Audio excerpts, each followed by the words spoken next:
of the AnnuBioLivCTR Living Center. Hi, George. Pleasure to be here. Welcome.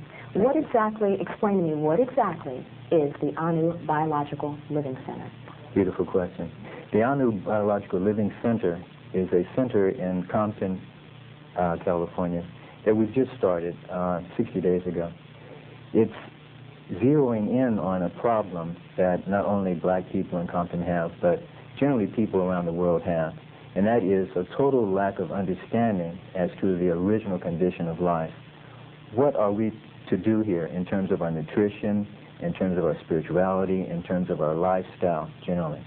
So the word Anu is a very interesting word, especially being the Black History Month.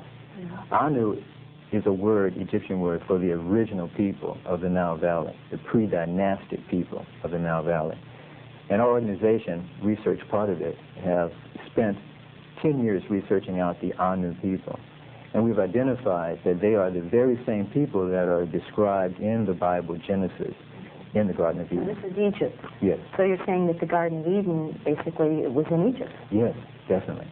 And the descriptions of the Garden of Eden in the Bible, including the Nile River, also expanded over into the Mesopotamia area, we believe all the way to the Ganges River.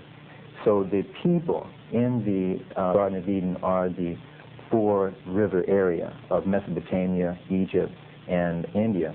These people had a distinctive lifestyle, which, believe it or not, is the lifestyle that we have been talking about today, specifically vegetarianism, yes. Going back to gardens, doing meditation of the light and sound, being coarcheal with our women, that is, men and women are coarcheal.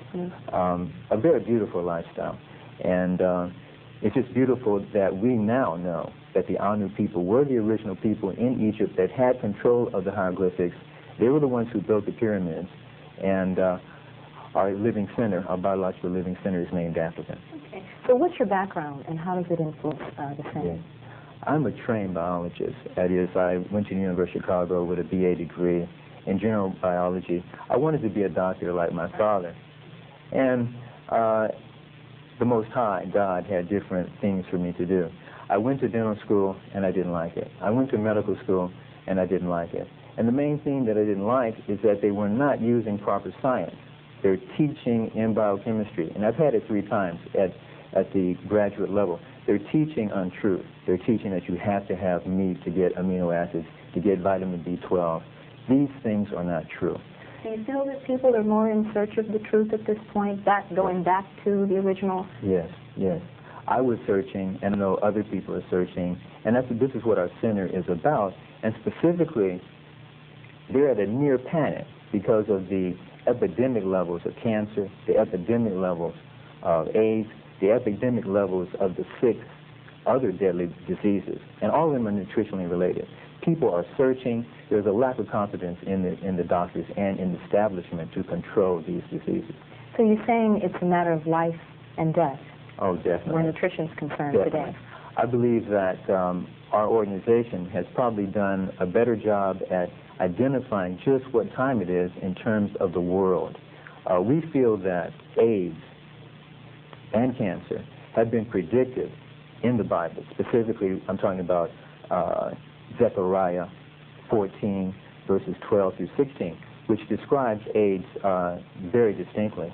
We feel that the character of AIDS, and that it, for the first time, a disease attacking white blood cells and not being able to defend itself, that is, the white blood cell not being able to defend itself, this is a time that we're looking at where if people don't realize the original condition, and that is being vegetarian, then they're going to have too many white blood cells in their bloodstream.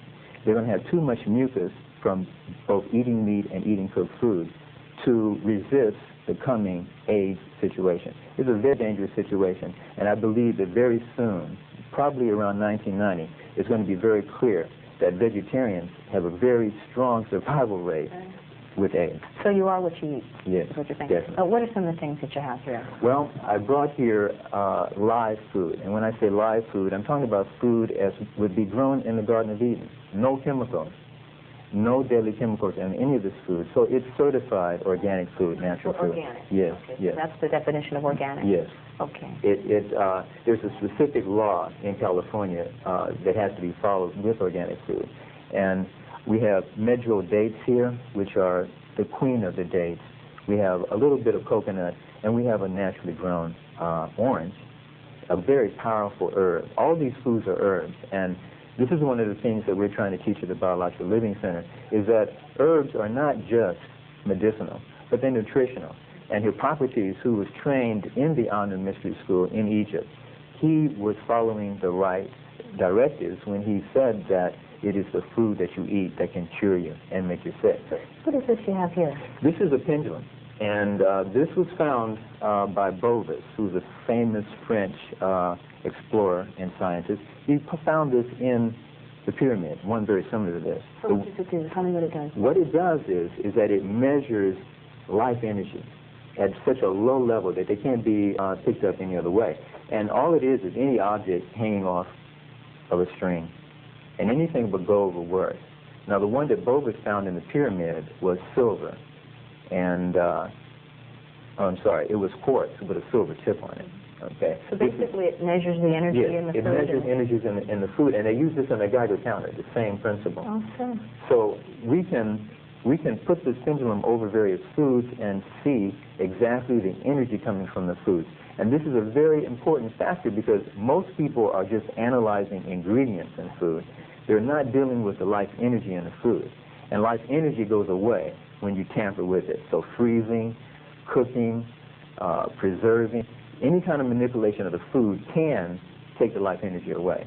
So a clockwise reading is a positive reading. Okay, and counterclockwise is negative. George, okay, I'm sorry. We've run out of time. It's gone so quickly, and there's so much more that I'd like to ask you. Yes. But I'd like to thank you for Thank joining you very much.